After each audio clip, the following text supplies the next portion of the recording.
Hola a todos y a todas, bienvenidos al primer episodio de Panorama Z. Somos un grupo de participación juvenil de Villarejo de Salvanés, un pueblo de la Comunidad de Madrid. En este capítulo hablaremos sobre salud mental. Hemos hecho una serie de entrevistas a distintos profesionales para saber su perspectiva acerca del estado mental de la juventud. Bueno, pues estamos aquí y pues si te puedes presentar. Pues mi nombre es Miguel Ángel María, soy médico de familia y médico rural porque trabajo aquí en la zona rural de la Comunidad de Madrid, en el Centro de Salud Perales de Tajuña, en concreto en el pueblo Perales de Tajuña. Pertenezco también a dos grupos de trabajo con la comunidad Misecán, de la mancomunidad de Misecán, y estoy aquí dispuesto a que me contéis y me preguntéis lo que queráis sobre la salud mental. Gracias. Debido al aumento de casos de suicidios y debido a que con la pandemia el tema de la salud mental ha salido más a la luz y está más extendido en la población, nos gustaría preguntarte si en el centro de salud has visto un aumento de personas, sobre todo adolescentes y gente joven, que vienen reclamando por atención psicológica o psiquiátrica. Pues aumento de la patología, de la sintomatología, que no patología, porque algunos síntomas son secundarios un poco a lo que sería la propia COVID. Sí que estamos viendo gente, pues primero que se ha metido mucho para adentro, que ha hecho mucho más vida interior este tiempo y tal, y no le ha venido relativamente mal. Y también gente pues ansiosa, en parte por la pérdida del trabajo, en parte pues por el miedo a la pandemia, en parte por el miedo al contagio, ¿no? Quizás ahora se vaya relativizando, pero en la primera ola y segunda ola, sobre todo en el primer año, pues sí que se vio de esto, ¿vale? Entonces, gente en general. Nosotros tenemos en los pueblos grupos relativamente mayores, de personas mayores, muy ancianas, y esas personas pues se quedaron en casa y ahí sí que hemos visto que es verdad que se han metido como mucho para adentro y han estado como muy preocupadas de que se contagiaran. Y luego en la gente joven, nosotros en particular, el problema que tenemos en general los médicos de familia es que los adolescentes no, o bien porque no se fían, o bien porque no tienen tiempo, porque no cuadran los horarios, o simplemente porque les da vergüenza o porque no nos conocen, nos consultan muy poquito. Entonces, como mucho, la mayoría de las consultas que tenemos de adolescentes son por terceros. Esos terceros generalmente suelen ser sus padres. Y sí, ahí sí que te digo que sí que es verdad que hemos tenido más consultas de padres con problemática sobre adolescentes o relativamente jóvenes, ¿vale? El tema del suicidio en los pueblos es que es una cosa que no es un tabú, como pasa en la ciudad, porque en la ciudad si alguien se suicida no se entera nadie, o se entera el del metro que lo tiene que recoger, pero en los pueblos se entera todo el mundo, porque los pueblos en realidad somos los cotos cerrados. Entonces en los pueblos, sí, por lo menos en esta zona no ha aumentado el tema de los suicidios, ¿vale?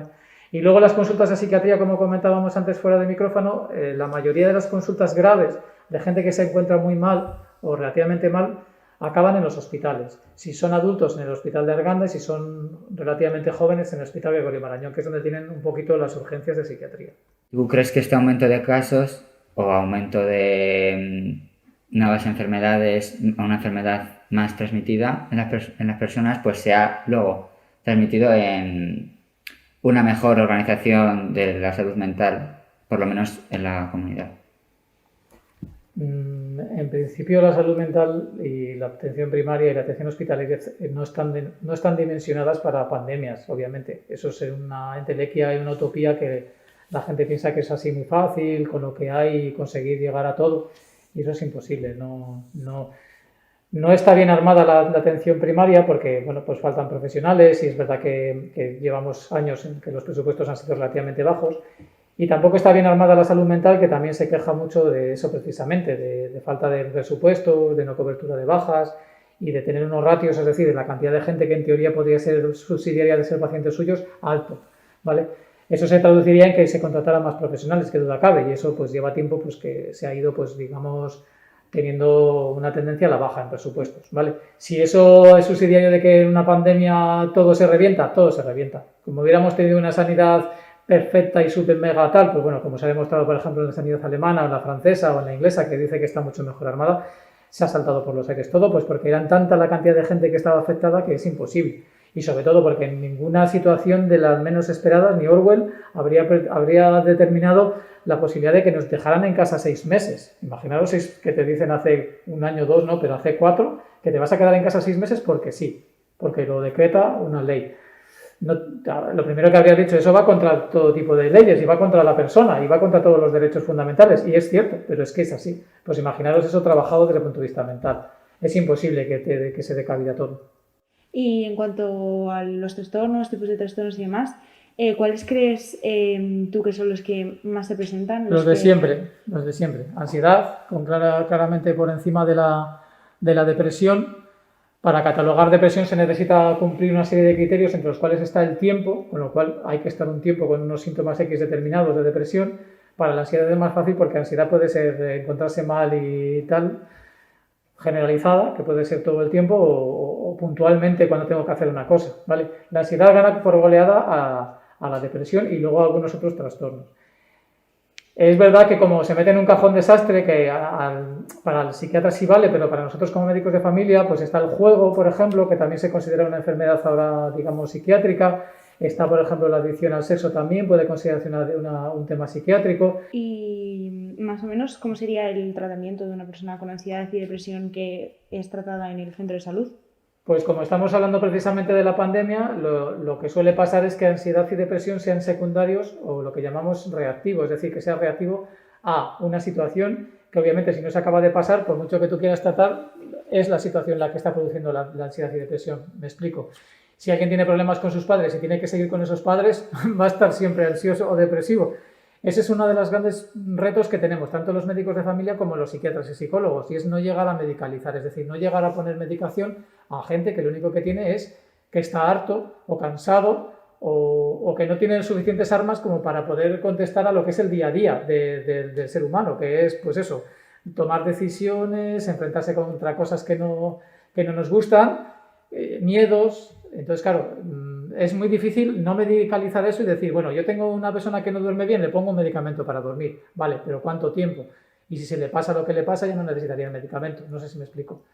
Entonces, quizás lo ideal sería, como os comentarán los psicólogos y tal, serían terapias psicológicas, es decir, sobre todo de afrontamiento, es decir, de cómo yo puedo afrontar situaciones, a ver, esta nadie la esperaba, pero bueno, habrá técnicas para afrontarlo. Se va a ver con el tiempo que hay gente que lo ha llevado de una manera diferente que otra. Hay gente que la pandemia le ha venido para enriquecerse, para ser mucho mejor, etcétera, etcétera, y hay gente que se ha hundido materialmente. Quizás porque de entrada no tenían suficientes armas, eso no se sabe.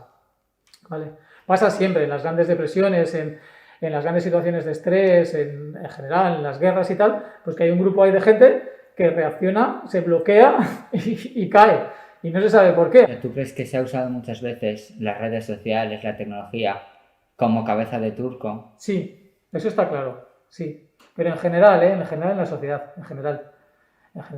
Hay una política de la gente de mi generación en adelante que como consideran eso algo que no manejan, pues consideran pues una teoría de la conspiración. Están utilizándolo entre ellos para dejarnos nosotros al margen. Es lo que llamamos la brecha digital, ¿no? La gente que no se maneja con el internet se queda fuera de todo. Pues se queda fuera de todo lo que se queda. Que sí que, a ver, la gente que está fuera del internet tendrá otros valores en la vida que pues puede seguir teniéndolos, ¿no? O sea, nadie se le ningunea por eso.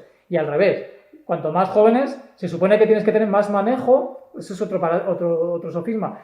Tienes que tener mucho más manejo, o sea, si tú eres joven tienes que manejarte mejor en internet que un adulto de mi edad, por ejemplo, no necesariamente, ¿vale? Pero eso también es una especie como de leyenda urbana que se mantiene ahí en el tiempo. Pues otra leyenda urbana es que las redes sociales sirven para hacer cosas malas. Cuando en realidad las redes sociales sirven, pues por ejemplo para mí, comunicarme con un endocrino de la otra punta del mundo o participar en un congreso que está ahora mismo en Sydney. Y lo estoy haciendo con las redes sociales y no estoy haciéndole mal a nadie, al contrario, me estoy beneficiando y ellos también. Pues tú, ¿qué le dirías a un joven para que consultase ayuda y viniese al médico de familia a pedir ayuda sobre su salud mental?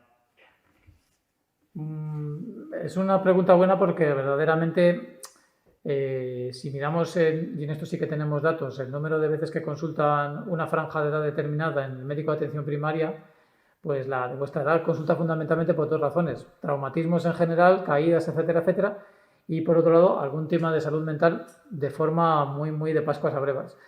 ¿Qué pasa? Pues que probablemente el desconocimiento por parte de los propios chavales, adolescentes, adultos jóvenes, de que el médico de familia es un poco pues una persona que está ahí para escuchar, que está para derivar si es necesario, que está para medicalizar si fuera necesario, o incluso está para supervisar si fuera necesario, o para contestar preguntas, pues es un gran desconocido. Muchas veces es el gran desconocido por miedo a ir allí y encontrarte gente que te conozca y dirá, ¿y este qué hace aquí? Hay otros que tienen miedo a que, pues eso, que no se les haga caso. Las experiencias que han tenido previamente ha sido eso, precisamente, que se les haya tratado, pues eso, como un paciente que no va a dar la lata y por lo tanto, pues eso, nosotros también eso podemos decir que pueda ser así. Yo la experiencia que he comentado antes fuera de micrófono es de una serie de consultas jóvenes, consultas de adolescentes que he conocido que se han dimensionado y que al final acababan fallando muchas veces por pedagogía, es decir, porque no se acababan contando. Y luego el boca a boca funciona muy bien. Sí que sé que algunas de estas han llegado a tener incluso Facebook, Instagram y tal, pero para nosotros como médicos de familia, a mí desde luego lo que más me gusta es ver a la persona. Yo conozco a las familias enteras, desde el nacimiento hasta que mueren. Y a mí si me viene un adolescente a la consulta, más o menos tengo más o menos idea de qué familia es y más o menos cuál es en qué familia ha crecido y demás. Eso nos da muchísimas ventajas sobre lo que le pasa. Y a lo mejor a él también le da cierta familiaridad porque me conoce mi nombre, eso es muy importante también. Sabe que yo no se lo voy a decir a sus padres, que lo que me cuente no va a salir de la consulta. Sabe que a lo mejor si le cuento algo de otra persona, que no sea yo, pero soy yo, no me va a fiscalizar y me va a decir esto qué es lo que es, ¿vale? Y luego, pues hombre, siempre nos puede servir para orientar, porque si a mí alguien viene y pregunta, me dice, yo soy adicto a no sé qué puedo hacer? Pues yo le doy una serie de recursos.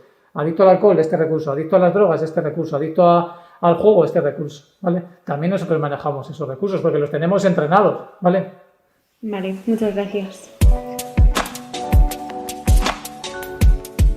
Bueno, pues lo primero es que te introduzcas. Hola, buenas tardes. Mi nombre es Desiree López, soy psicóloga, llevo ya trabajando en el gabinete propio desde el año 2001, unos cuantos años, y luego también he trabajado en colegios, en institutos, y ahora estoy también trabajando como apoyo psicológico para personas que lo están pasando mal por el tema del COVID. Vale, muchas gracias. Bueno, la primera pregunta es, yo creo que clave. ¿La pandemia ha afectado la salud mental de la gente joven? Sí, por supuesto, por supuesto. La pandemia, pues bueno, ha tenido y está teniendo unos efectos que poco a poco se está viendo, efectos a corto plazo y a largo plazo, ¿vale? Entonces, algunos estudios apuntan como que los jóvenes y los niños son algunos de los colectivos más vulnerables en cuanto al daño psicológico durante el confinamiento y han sido mucho más propensos a sentir soledad, tensión, depresión. Es decir, la primera etapa del primer confinamiento en el mes de marzo del año 2020, las primeras sensaciones, unos estudios que hay que nos dicen que se sufrió mucho estrés y mucha ansiedad porque no se sabía lo que iba a pasar. Y luego a largo plazo pues se han visto más problemas relacionados con depresión, etcétera. Sí, pues luego queríamos preguntarte, porque como todo el mundo sabe, ha habido un incremento no solo en suicidios, sino también casos de depresión y ansiedad en jóvenes, sobre todo. Y pues tú, ¿a qué razones lo achacas este crecimiento? Vale, bueno, pues vamos a ver, hay que pensar, claro, los jóvenes, principalmente toda la población, pero en concreto los jóvenes rompen todas sus rutinas establecidas, ¿no?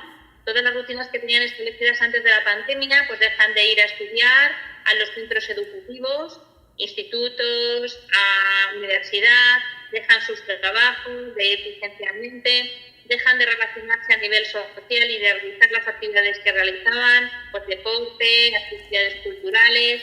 Entonces, mucha gente, pues claro, estar todo el día con un montón de actividades y rutinas, eso deja de hacerlo y de repente se encuentra en su habitación. El único medio para poder relacionarse con el exterior son las tecnologías, el uso de las tecnologías. Pero ese uso de las tecnologías, que puede ser positivo para trabajar o para estudiar, pues se ha visto que mucha gente se haya sentido muy solo, muy angustiado, y que necesitaba un contacto social más directo que no ha podido tener. Y a raíz de ahí, pues bueno, se ha desarrollado toda una serie de sintomatología diversa, ¿no? ¿En qué sentido crees que las redes sociales pueden afectar a la salud mental de los jóvenes? Bueno, como os he dicho, pues bueno, las redes sociales se han usado desde el punto de vista positivo para que la gente pudiera seguir estudiando, seguir trabajando, mantuviese un contacto un contacto directo con sus amigos o con sus familiares. Pero por otro lado, se ha visto que, claro, que hay también un claro efecto negativo. ¿Por qué? Pues porque la gente al final ha pasado muchísimas horas enganchados con las nuevas tecnologías. Y esto ha supuesto pues una desorganización en las rutinas y en los horarios de muchos jóvenes. En consulta nos hemos encontrado muchos jóvenes que estaban durante toda la noche conectados y luego no dormían, y se aparecía insomnio, o dormían durante el día, con lo cual luego durante el día no se conectaban para estudiar en la universidad. Han cambiado muchas de sus pautas y de sus hábitos diarios en este sentido. En algunos casos han dejado hasta incluso de comer por estar todo el tiempo conectados. En varios estudios se ve que el número de horas, si la media antes de la pandemia estaba en torno a 3 horas diarias del uso de las tecnologías, ahora, durante la pandemia, se ha visto que está en una media de 9 horas diarias. Esto ha originado problemas pues, de muchas formas. Por ejemplo, problemas con la familia, la gente se ha aislado en las habitaciones, ha llegado incluso a comer, a hacer todo en la habitación y no tener contacto con las familias, lo que ha generado conflictos con los padres, con los hermanos. Y luego se ha visto también que las tecnologías están generando un tema de dependencia emocional muy fuerte. ¿Esto qué significa? Pues que muchos jóvenes necesitan estar conectados durante todo el día y estar en contacto con sus amigos y con sus conocidos a nivel social. Y si no lo están, esto genera un malestar psicológico importante, ¿vale? Lo que se llama una dependencia emocional. Es decir, a través de las redes sociales muchos jóvenes están acostumbrados a tener un contacto continuo con sus amigos para sentirse bien con ellos mismos. Y entonces son incapaces de tener espacios de intimidad, de hacer cosas por sí mismos en muchas ocasiones sin estar en contacto con amigos. Esa es la problemática que hay ahí. Y esto no se visibiliza como un problema, pero sí lo es, por supuesto. Sí, y a ver, sí que es verdad que las redes sociales pues así que lo han aumentado, pero también hemos visto que en estos medios se ha compartido muchísima información que ha dado visibilidad pues a los trastornos o ya incluso a cosas más severas como suicidios. Si tú crees que esta visibilidad pues se ha sido positiva, se ha llevado a un lugar bueno, se ha empezado a una conversación. Claro, vamos a ver, tenemos que discriminar, ¿no? Una cosa es el informar, ¿no? Cuando nosotros tenemos información a través de los medios, de una enfermedad, de algún tipo de situación problemática, de un tipo de suicidio, de cómo prevenir el suicidio, hay informaciones que son muy útiles. Pero ¿qué es lo que está pasando?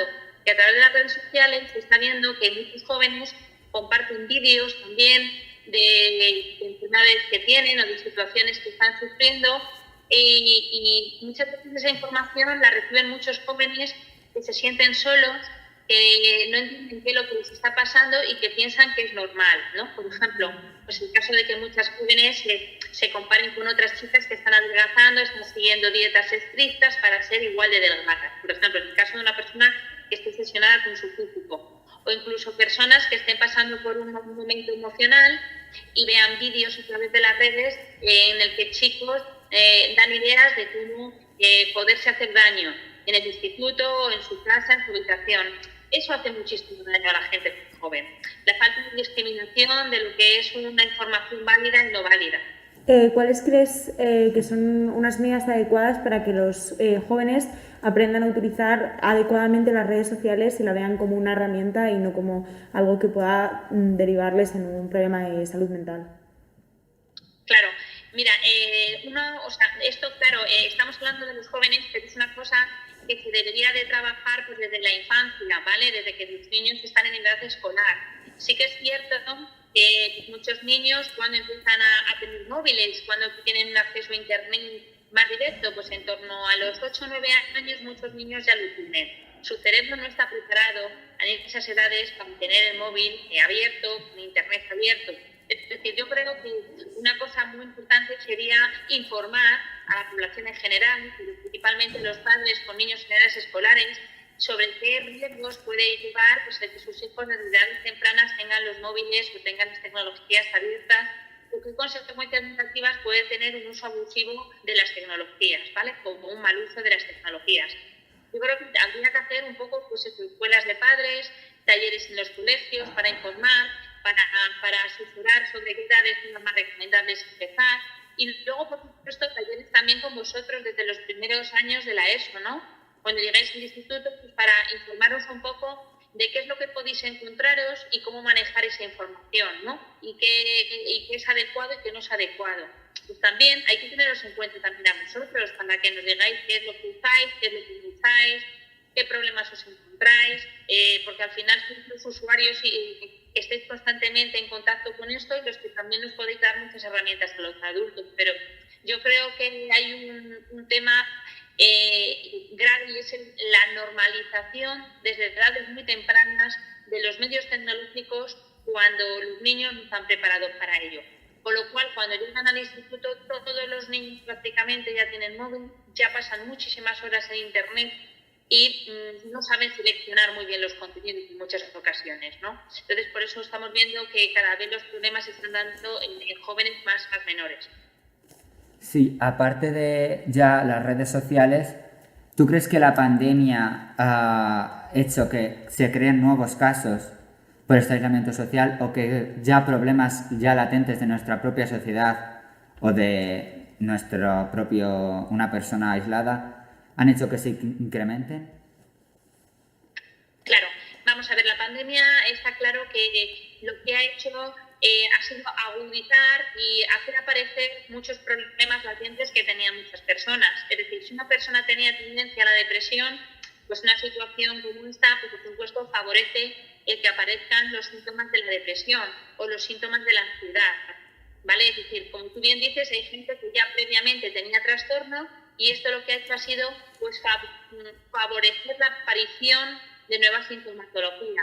Es verdad que yo la mayoría de mis pacientes que ya les había dado el alta y habían mejorado muchísimo, con esta situación muchos de ellos han vuelto a recaer sus problemáticas o sus patologías, ¿vale?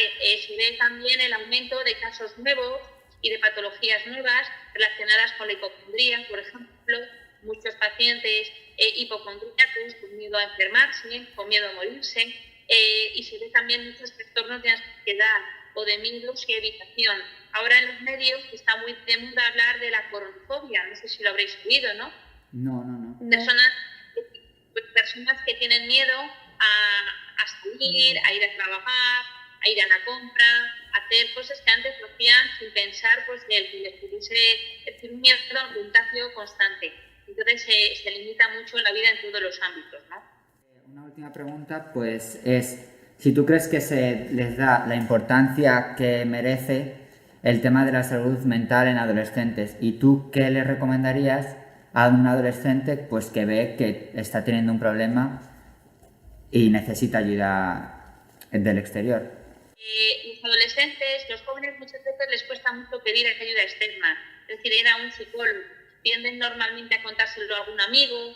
Entonces, yo lo primero que les diría es que si se sienten mal, están tristes, están con mucha ansiedad, con mucha angustia, pues que se lo comuniquen a sus familias, a sus padres, a sus madres, y si ven que no tienen mejoría con los consejos familiares, pues que por supuesto acudan a un especialista, bien al médico de cabecera o bien al psicólogo, para ver qué es lo que está pasando ahí. Pero que esto es una normalización, se tiene que normalizar, ¿no? Lo de ir al psicólogo y consultar qué es lo que me está pasando. Porque el que yo esté pasando por una mala racha a nivel emocional no significa que esté loco, por eso tengo que ir al psicólogo, sino simplemente que necesito ayuda para mejorar mis síntomas y normalizar mi vida y volver a mis rutinas diarias, ¿no? Bueno, pues muchísimas gracias por toda la información que nos has brindado. Creo que es muy buena y muy de calidad y que va a ayudar a muchos jóvenes a informarse acerca de la salud mental y este tema en general. Entonces, pues muchísimas gracias.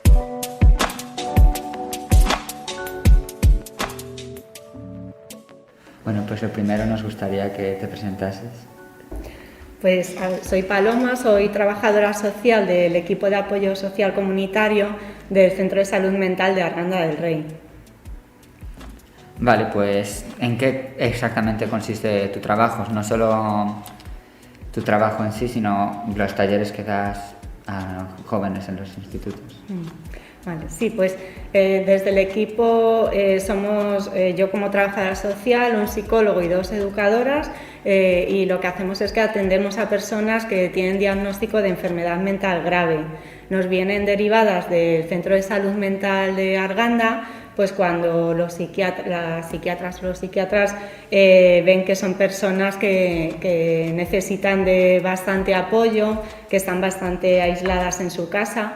Y bueno, nosotros como somos un equipo que nos desplazamos a los diferentes pueblos de la zona del sureste de la Comunidad de Madrid, pues acudimos a atenderles, ¿no? Y a trabajar con ellos un poco intentando cubrir todas las necesidades personales y sociales que tengan.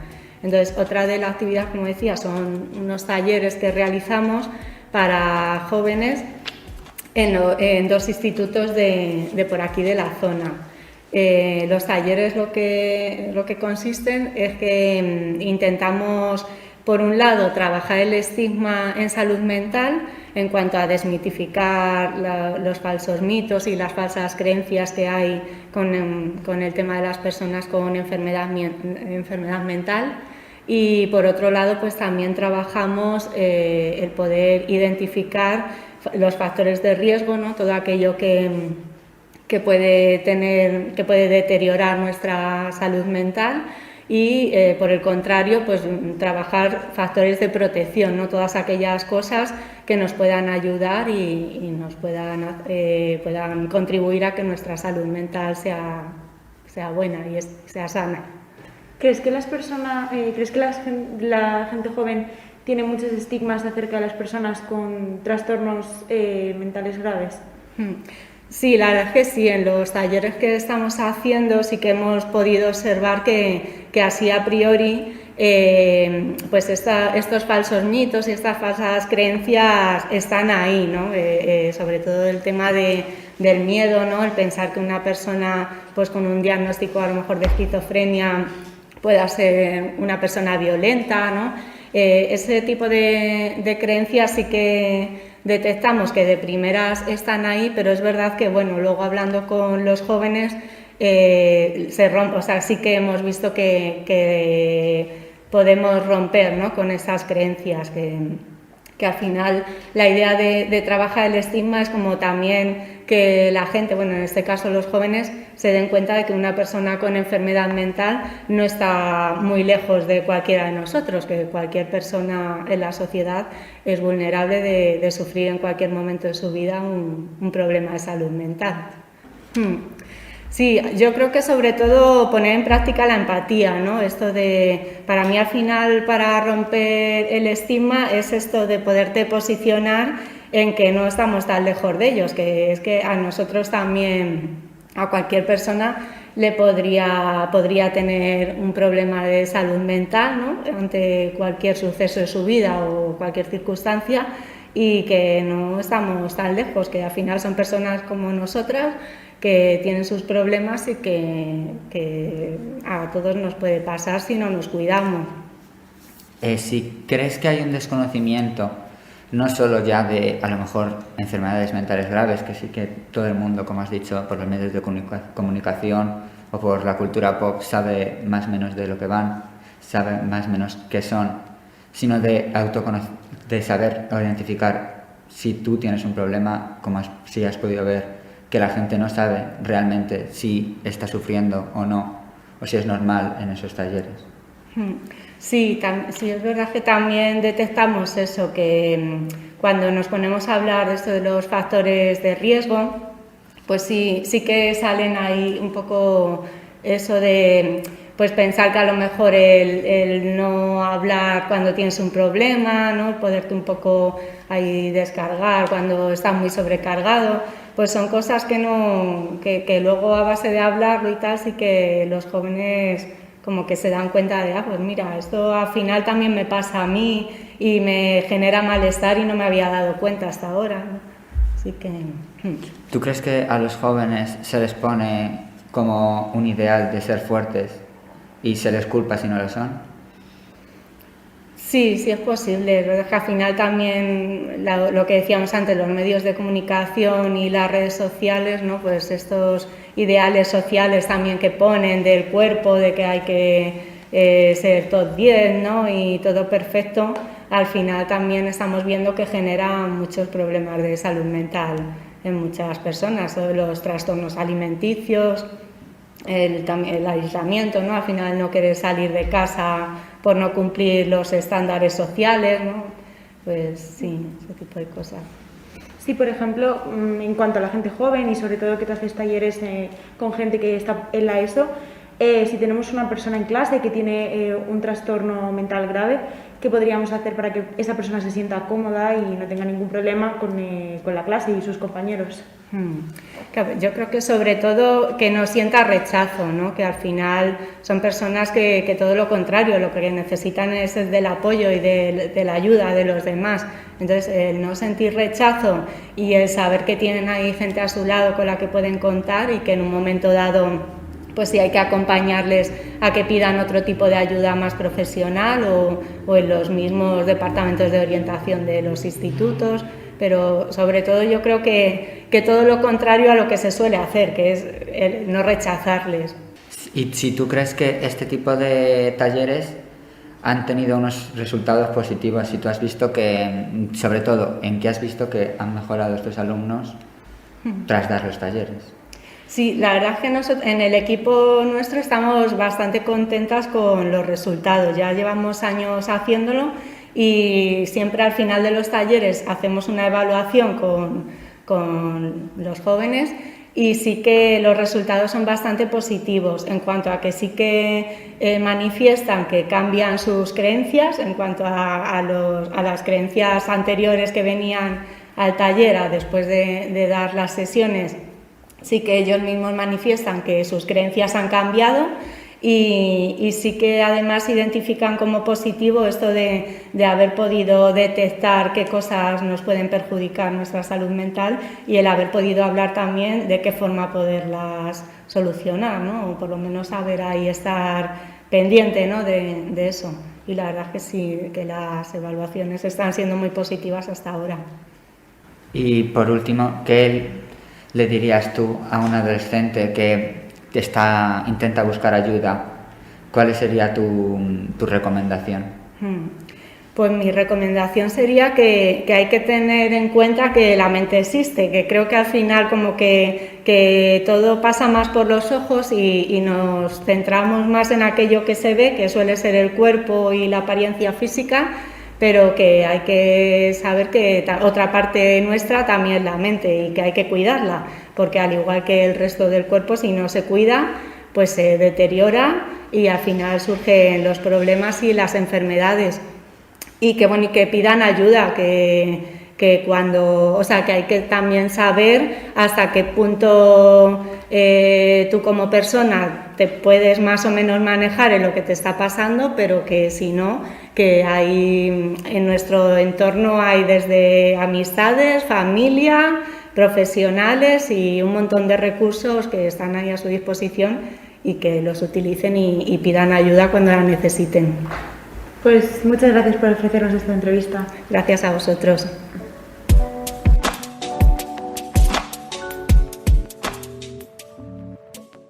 ¿Tú crees que la pandemia afecta a nuestra salud mental? A ver, yo creo que eso es algo como que es conocimiento común, que todo el mundo se ha sentido más o menos afectado por no tener ningún tipo de contacto social. No tiene por qué ser súper negativamente, pero sí que normalmente a todo el mundo le ha afectado y de manera negativa. ¿Tú qué crees? Yo opino lo mismo. Creo que para una persona joven es muy importante relacionarse, salir con sus amigos y la pandemia nos ha privado totalmente de las actividades al aire libre, de las salidas, incluso de la fiesta.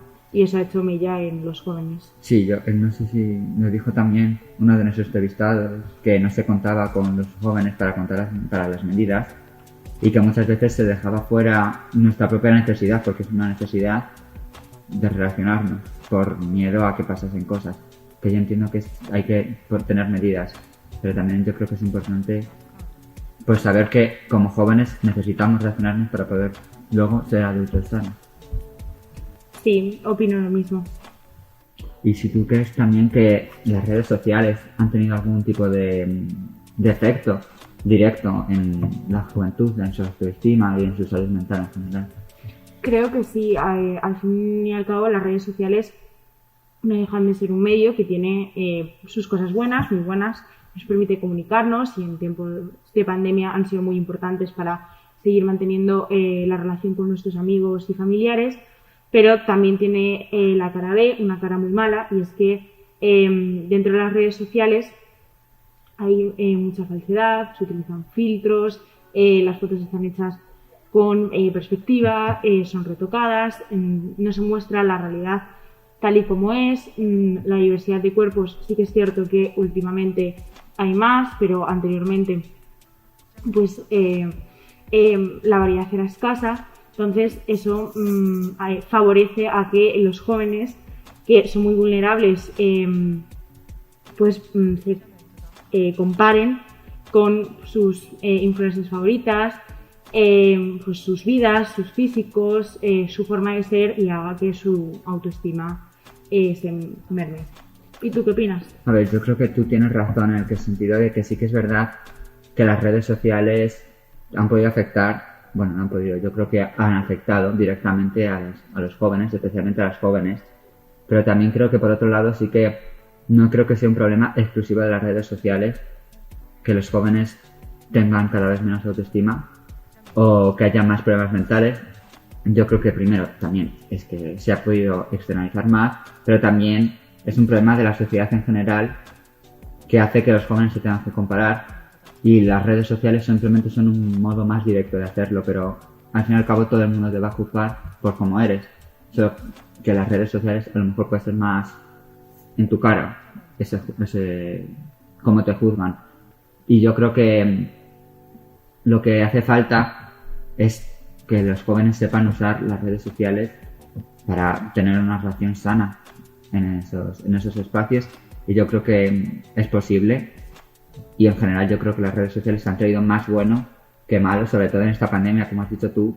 Sin redes sociales, sin WhatsApp o sin cualquier red social, hubiera sido muy difícil sobrellevar todo el tiempo que hemos estado tanto encerrados como semi-encerrados. Sería, imposible. Entonces yo creo que sí que en general a los jóvenes nos han acabado haciendo más bien que mal.